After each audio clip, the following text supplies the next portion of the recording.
इस देश के करोड़ों करोड़ों कांग्रेस जनों और देशवासियों ने एक लंबी लड़ाई लड़कर इस देश को आजादी दिलवाई थी। सैकड़ों हजारों लाखों लोगों ने जेलें काटी, फांसी के फंदे पर लटके, तब जाकर इस देश का तिरंगा हम लाल किले की शहतीर से फहरा पाए।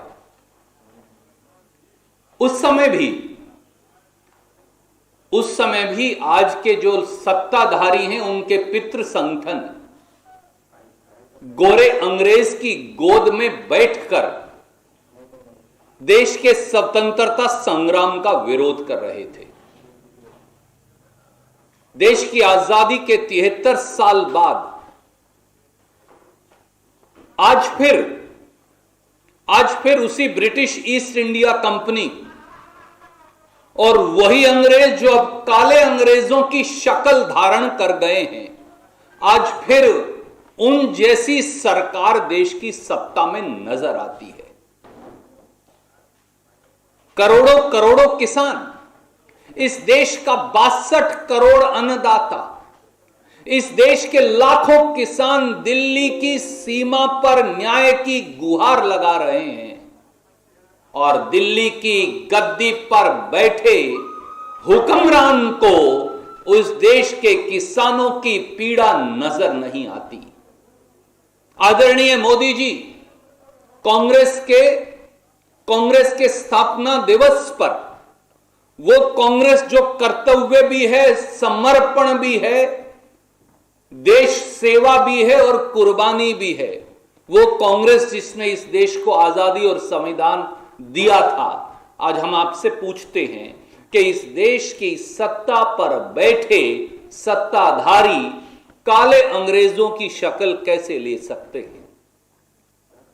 इस देश की सत्ताधारी सरकार कंपनी सरकार कैसे बन सकती है ईस्ट इंडिया कंपनी की तरह? आंखें खोलिए मोदी जी, इतने निष्ठुर मत बनिए, इतने निर्मम मत बनिए। सरकार का काम निर्दयता नहीं, सरकार का काम जनता की सेवा है।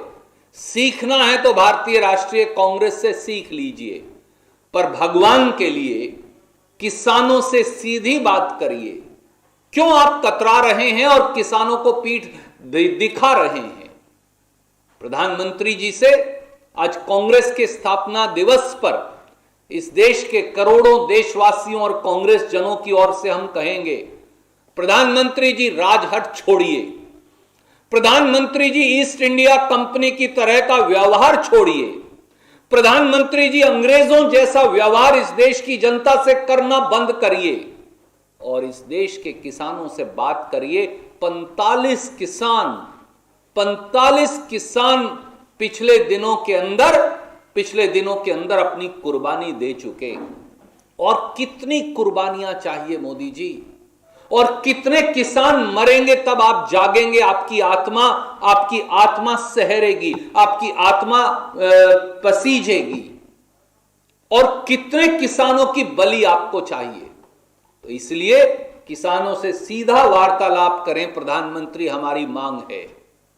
और दूसरी मांग यह है कि अपने मन के दरवाजे खोलें और अपने मन का मैल उतारें और साफ मन से, सच्चे मन से किसानों से बुलाकर प्रधानमंत्री बात करें। और आज 3 काले कानून, वो वार्तालाप शुरू होते ही तीनों काले कानून खत्म करने का एक निर्णय जो ये देश चाहता है उसको वो बताएं।